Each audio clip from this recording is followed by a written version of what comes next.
Okay, so we are back in our Unit 3 file here. We've done our little S-curve on the first artboard. So now we're moving on to the second artboard. And what we're going to do with this one is we are going to make little arches, not as an S-curve, but arches going across, just kind of like if you think about the McDonald's arches, the M. So what I'm going to show you is how to change directions using your handles. So click on your pen tool, make sure and if you want to change the color of your stroke on this one, that's fine. Let's make sure we've got a 3-point stroke.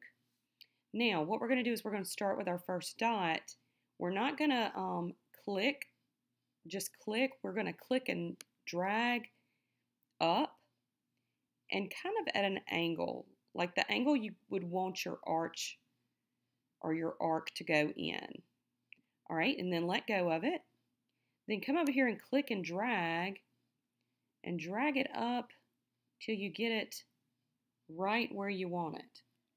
All right, so if you notice, if we were to click here, it's going to start down and then loop around. We don't want it to do that. We want it to go up and over. So we're going to have to take this handle to change that direction of this handle because we want this handle to be going up. All right, so go to your Option key or your Alt key on your keyboard. Hold that down and notice your cursor is now this little triangle type thing. Click as you're holding your Option key and drag it up. Get it going in the direction you want it going. All right, then you can release it.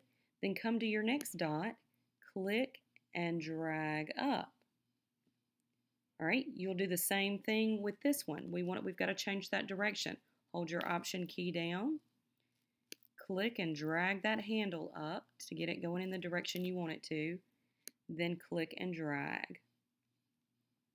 Then we're going to do that one more time. Hold Option down, click and drag that handle up so that it's going in the direction you want it to, and then click and drag.